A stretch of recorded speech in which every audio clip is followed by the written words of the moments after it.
What's up, everybody? Roger and James here from the DisKingdom Podcast. In this episode, we're going to be talking all about Xbox One and recently announced backwards compatible games from Star Wars.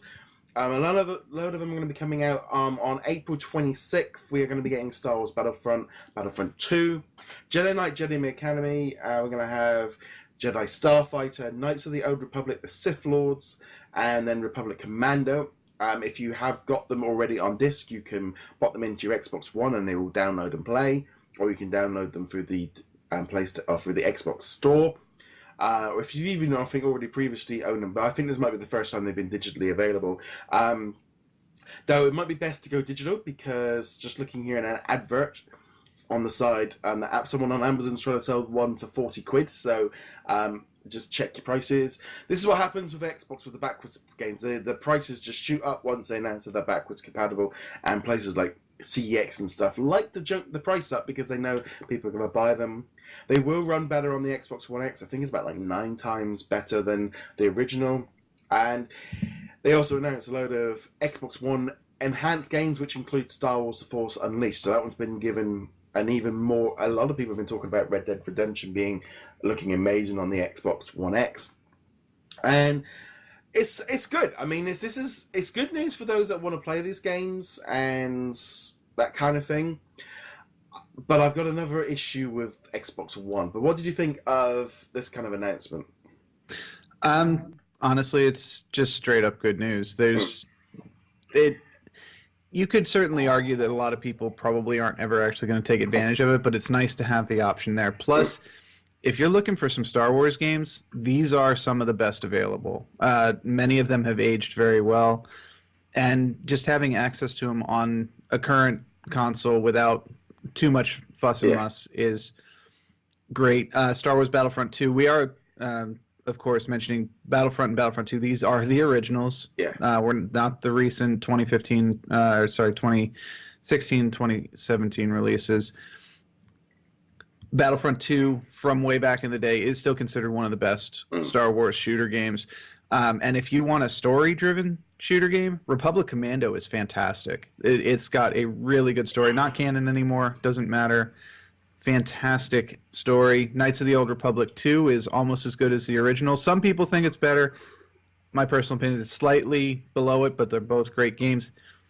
Can't speak to Jedi Starfighter. I actually haven't played that one, but I have played Rogue Squadron, which was the one that came before it, or one of the Rogue Squadron games, and that's a great little series.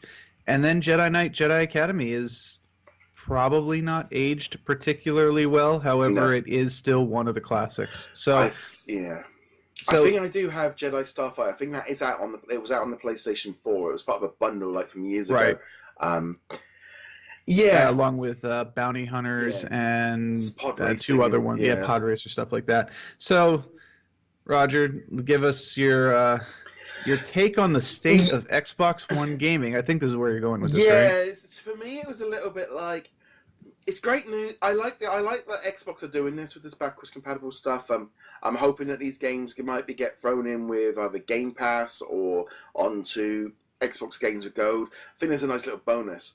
My problem is, this precise spin with Xbox, is this is just lip service and moving things around on a board to make it look like you're doing something, when there's just nothing pulling me to my Xbox now. It just sits there gathering dust. I always this console. You've got things like God of War out this week. You got some big games coming out all constantly. We've got I don't know, Donkey Kong Tropical Freeze out at the end of the week on next week on the Switch that I want to play. These are like, and you can only play them on those consoles. And the Xbox is just like, weird. It's like this whole inside Xbox thing of trying to run a Nintendo Direct, but you've got no news other than you're giving us a 10-year-old video game. I just was a bit like, yeah, but you're not. What's going to make me buy this? It's like making everything look better on my Xbox One X. It's like, I was looking at one and it's like, this isn't enough. Just giving me old games to play is not going to get me to spend £400 on a brand new console. Well, to be fair, the one of the Xbox lead designers was on Twitter this week actually going, yes, we are aware that we need more exclusive content. And between the problems that they've had, Scalebound getting canceled a couple years ago, other games getting delayed, Halo 5 not being as well received as they would have liked, they're behind the 8 ball on this one, but at the same time, it's not like they don't know it. And Microsoft isn't a stupid company, so if they don't have exclusives announced, and we don't know, they could be holding stuff for E3. I think this is a conversation we need to have again after E3 and see, because they might drop some bombshells, and they might also just completely bomb. At this point, they're probably holding stuff, and some of this is just straight up a Band-Aid. This is something to announce. Look, we've got some Star Wars games. We've got some other games in here. Full Spectrum Warrior, Mercenaries, Playground of Destruction, Jade Empire. These are very good games. But at the same time, if you take the exclusives out of the equation, and yes, that's a big ask, but if you take the exclusives out of the equation, there really is no significant difference between Xbox and the PlayStation or the Pro and the Xbox One X. And people are going, the Xbox is behind the market right now. PlayStation is dominating. No question about that. But we're not in a Wii U situation here. The Xbox One, not the Xbox One X, but just the one, still has a very solid market position. That Microsoft is not exactly in a position where they need to be like biting their nails with fear that this is going to be a travesty for them.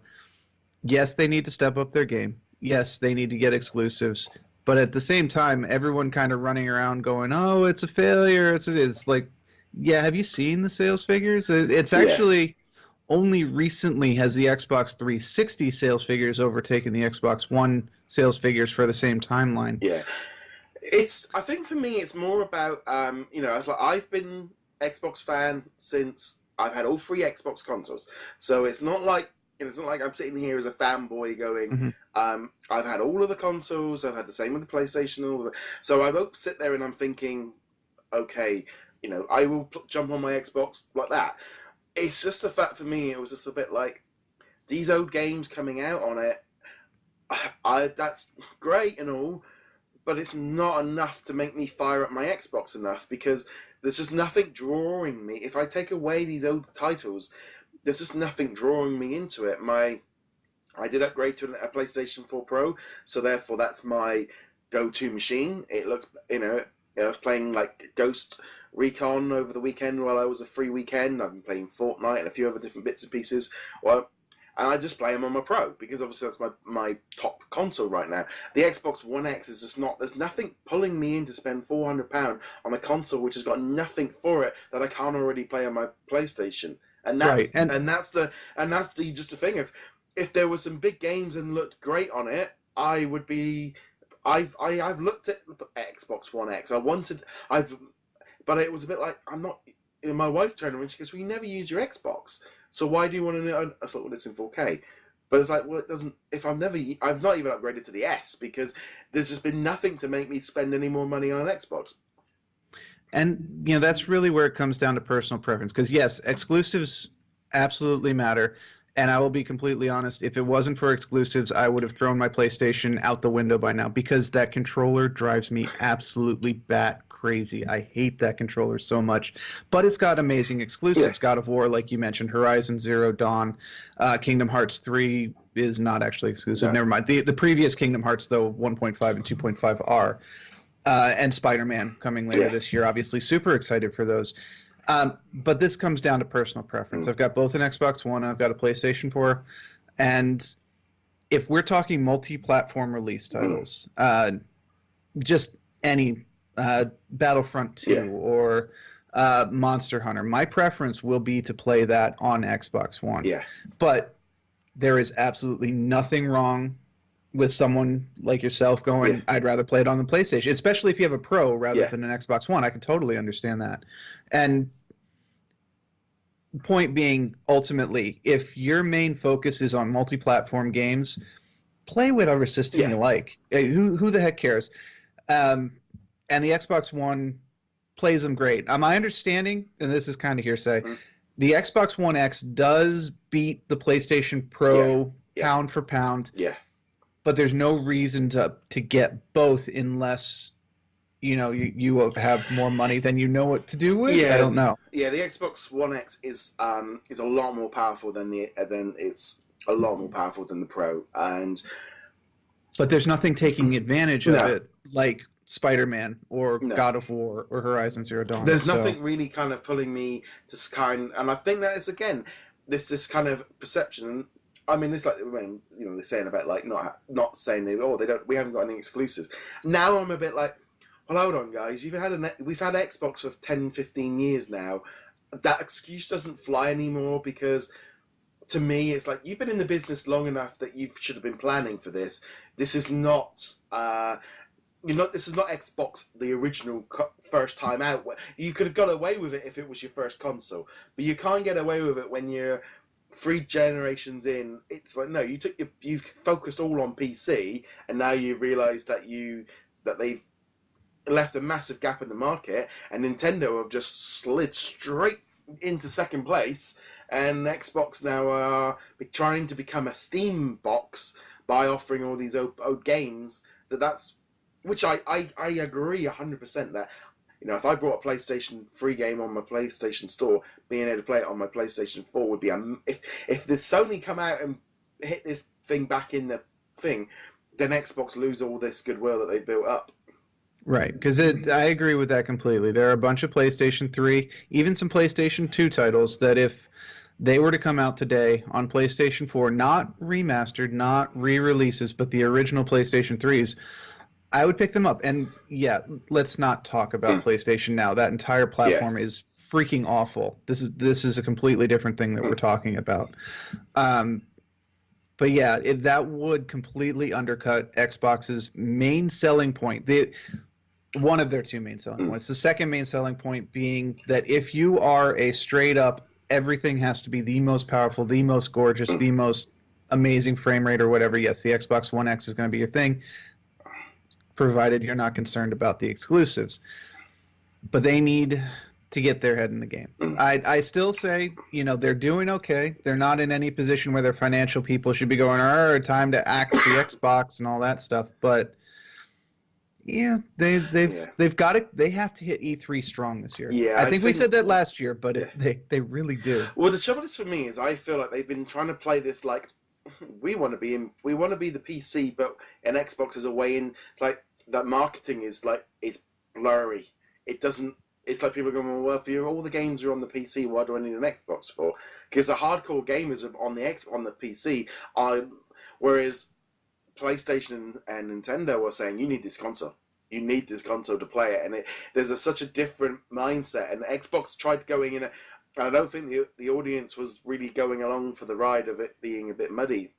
That might be a little too soon. I think if they had tried to do that a couple years from now, they could have gotten away with that a lot better. Because I think they might actually be right in kind of where the market's going in regards to that. But yeah.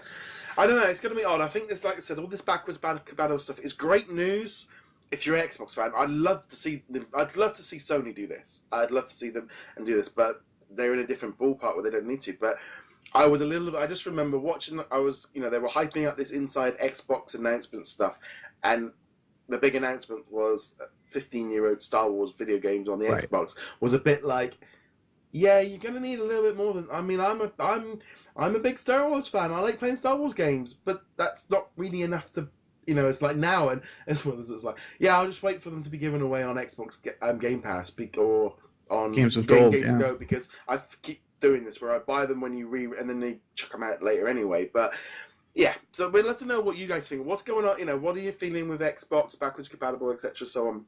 There's a little bit of a discussion. That was all over the place, but Xbox. There will be many discussions on this all over the internet. Yes.